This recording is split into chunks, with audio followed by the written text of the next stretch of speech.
क्या बात है सर। है ना। ये आपको अचूक उपाय में आपको बताया। क्या आपकी मंगल कामना के साथ एक बार फिर से हमारे साथ हैं ज्योतिषाचार्य प्रभाकर सिन्हा जी। सर बहुत बहुत अभिनंदन। सर पितृपक्ष चल रहा है, बहुत सारे सवाल हैं लोगों के मन में, कैसे इससे निवारण हो, ये वो। सर एक बहुत बड़ा सवाल, ग्रास क्या होता है और कैसे, मतलब ये जो ग्रास का जो महत्व है ये क्या है? देखिए, ग्रास का अर्थ होता है अंश। अच्छा। अंश आप निकाल, इसको कहते हैं अंश। तो आप अगर भोजन कर रहे हैं तो भोजन से ग्रास निकाल रहे हैं तो वो अंश हो गया, किसी के लिए आप अंश निकाल रहे हैं। आप देखेंगे हिंदू कल्चर में जब श्राद्ध होता है तो ब्रह्म भोज जब होता है जब किसी का, तो उसमें लोग जब पंक्ति में बैठते हैं तो अपने भोजन से ग्रास निकालते हैं। हर जितने भी उनके भोजन में जी ये है आपका सामग्रियां हैं, सब में से थोड़ा थोड़ा वो निकालते हैं, जिससे कि निकालने से अब उनको एक वो प्रसाद बनता है। लोग सोचते हैं कि श्राद्ध में जाके खाना उचित नहीं है। लोग, महाभारत में भी आया है कि श्राद्ध का खाना नहीं चाहिए किसी के यहाँ। अच्छा। उससे आयु का हर्ष होता है जो खाता है। अच्छा। हाँ, तो लोग नहीं खाते हैं, लेकिन जो करीबी हैं अगर वो खाते हैं तो, चूँकि श्राद्ध का जब होता है लोग ब्रह्मभोज करते हैं, खाना सबको बुलाते हैं, निमंत्रण करते हैं, लोग नहीं खाने का निषेध करते हैं कि नहीं खाना चाहिए, कुछ पैसे दे के चले जाते हैं। तो श्राद्ध का खाना महाभारत में लिखा है निषेध है। अच्छा। हाँ, तो क्यों निषेध है? चूँकि उसके आयु का हर्ष होता है तो उसका भी एक विधान है। अगर आप खा रहे हैं तो वो करीबी लोगों को तो खाना मस्त है, बहुत ज़रूरी है। अच्छा। अगर वो खाते हैं तो उनको आयु वृद्धि होगी, आशीर्वाद उनका मिलेगा। उसमें सबसे बड़ी क्या है, श्राद्ध में जब आप खाना खाते हैं, हम देखे होंगे तो मतलब बिहार प्रांत में आप देखेंगे, बहुत ग्रामीण क्षेत्र में देखेंगे, और जिनके घर में रिचुअल्स हैं परंपरागत जो चलते आ रहे हैं, तो एक नियम है। उस नियम के तहत क्या होता है कि जब आप भोजन आपको दिया जाता है, वो भोजन नहीं होता है, वो उनका प्रसाद होता है। कभी कभी देखेंगे कोई बोलेंगे कि बहुत स्वादिष्ट खाना बना है, है ना। तो वो स्वादिष्टता कैसे आती है? उनके सात्विकता से, उनका जो व्यवहार पूरा जीवन चला है। अच्छा। तो उस पर वो असर आता है। क्योंकि आप जो खा रहे हैं ना, खा तो आप रहे हैं लेकिन तृप्त वो हो रहे हैं। अच्छा। हाँ सर, कई बार हम बोलते हैं कि खाना बड़ा अच्छा था, कभी कभी खाना अच्छा नहीं तो तृप्त वो होते हैं।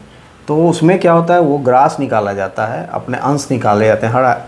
हर खाने का जो भी उसमें सामग्री होता है उसमें थोड़ा थोड़ा निकाल दिया जाता है, वो प्रसाद के रूप वो बन जाता है। अच्छा। तो श्राद्ध में क्या होता है, जो अभी पितृपक्ष चल रहा है, कि जब आप तर्पण करके आते हैं तो तर्पण करके आ रहे हैं तो सिंपल है कि आप घर में आएँ तो पहला जो आप भोजन कर रहे हैं, चाहे चाय आप पी रहे हैं या बिस्किट खा रहे हैं या कुछ भी आप पहला भोजन कर रहे हैं, उसमें से गाय, कुत्ता और कौवा के लिए निकाल दिया जाता है। अच्छा। हाँ।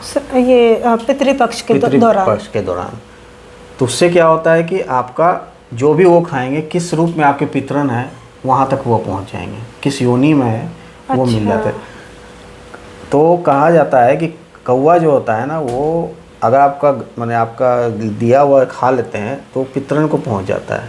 अच्छा। कुत्ता भी अगर खाते हैं तो वो भी आपके पितरन तक पहुंच जाता है। क्या? ब्राह्मण को तो आप खिला ही देते हैं। बिल्कुल। है ना। तो गाय जो है पुण्य है, गाय अगर खा लेती हैं तो आपको सुख समृद्धि वो भी पितरन तक पहुँच जाता है। मतलब ये जो तीन है ना, ये बहुत ख़ास होते हैं। तो इनको देखिएगा, बहुत महत्व है, कौवा का बहुत महत्व है। कौवा देखिए, जिस दिन हम लोग संस्कृति में बोला जाता, पहले मेरे दादा लोग बोलते थे कि अगर दादी बोलती थी कि कौवा अगर आपके आंगन में आके बोल दे, आपके रेलिंग पे आके काँव काँव करे, तो सोचिए कि आपके घर में मेहमान आ रहे हैं।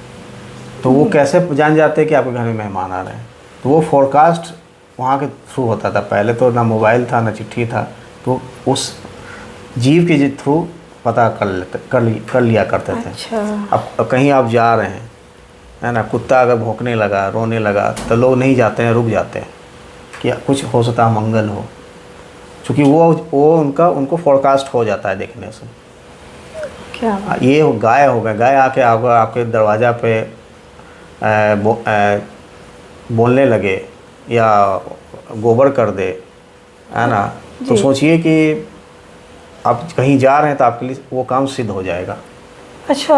हाँ, तो बहुत सारे ऐसे ऐसे चीज़ है, तो इसलिए गाय, कुत्ता, कौवा को ग्रास निकाल दिया जाता है। क्या जो तर्पण करते हैं घर के लिए, और जो पिंड दान करते हैं, श्राद्ध करते हैं जाकर, गया श्राद्ध करते हैं या हरिद्वार जाके करते हैं या कहीं भी गंगा किनारे कर रहे हैं, तो उनमें जो आप बाल बना लेते हैं, बहुत सारे जो श्राद्ध काल में होता है उसी समय, ये आपका पितृपक्ष में जब उसी तरह का प्रोसेस आप अपनाते हैं तो उसमें ब्राह्मण को भोजन कराया जाता है। ब्राह्मण को कराने के बाद फिर उसी तरह का प्रोसेस आप करते हैं, सबको खिलाते हैं और ग्रास तीनों को आप निकाल देते हैं। ये सबसे बड़ी चीज़ है। तो ये बहुत महत्वपूर्ण चीज़ होता है। इसमें आप देखेंगे लिखने में बहुत छोटा है, लेकिन ये बहुत इम्पोर्टेंट चीज़ है। बिल्कुल। आप देखेंगे किसी के बच्चे संतान हुए, ठीक से बोल नहीं पाते हैं, ठीक से चल नहीं पाते हैं, ठीक से किसी चीज़ को पकड़ नहीं पाते हैं, समझ नहीं पाते हैं, तो लोग बोलते हैं ये सब कुछ होता नहीं है, लेकिन ये सब चीज़ ही होता है। लोग भूलते जा रहे हैं। तब देखिएगा पहले के लोग अब के में बहुत अंतर आ गया है जनरेशन में। जी। तो अपने रिचुअल्स को नहीं भूलना चाहिए, उसको कंटिन्यूटी में रखना चाहिए। बिल्कुल बिल्कुल। अब ज़्यादा नहीं करें, लेकिन श्रद्धा भाव से जितना हो सकता है उतना कम से कम करें। और आप करेंगे तो आपका जनरेशन भी करेगा आगे का, तो उसी तरह वो चलते चला जाएगा। जी, कहते हैं जैसा देखते हैं वैसा सीखते हैं। तो ये सिर्फ देखिए पितृपक्ष बोलने के लिए नहीं होता है। आप अगर देवता को आप में भूल हो गई तो वो क्षमा कर सकते हैं। अगर पितरन में भूल होती है तो वो क्षमा योग्य नहीं होता है। अच्छा। हाँ, तो थोड़ा ध्यान दे के करना चाहिए उसमें। पितरन रुष्ट हो जाएंगे तो कोई भी काम आपका नहीं बनेगा। सर, तो ये पितृपक्ष के दौरान मतलब ये जो आपने नियम बताया कि खाना निकालना है, ये हर कोई कर सकता है? सिर्फ पितृपक्ष के दिन किया जाता है। अच्छा। हाँ, ये है कि हाँ, एक और मैं आपको बताना चाहेंगे कि ये जो आपको अगर सही ज्योतिषी बता दिए, अच्छे कर्मकांडी विद्वान जो बताएं कि आपको पितरन दोष है, तो सरल सा उपाय आपको करना है। अच्छा। सरल सा उपाय क्या है? डेली आप जो भोजन करते हैं उसमें से 3 ग्रास निकाल लीजिए, गाय, कुत्ता, कौवा का। अच्छा। ये एक नियम बना लीजिए, आपके यहाँ से पितरन दोष धीरे धीरे कम जाएंगे। क्या बात है सर, है ना। ये आपको अचूक उपाय में आपको बताया। क्या बात है सर, बड़ी ही अच्छी जानकारी दी सर। हमें इतनी अच्छी जानकारी पितृपक्ष में आपने दिया, बहुत बहुत धन्यवाद सर आपका। नमस्कार। अगर आपको हमारा ये वीडियो अच्छा लगा हो तो ज़्यादा से ज़्यादा हमारे चैनल को सब्सक्राइब करें, इस वीडियो को लाइक करें, शेयर करें। धन्यवाद।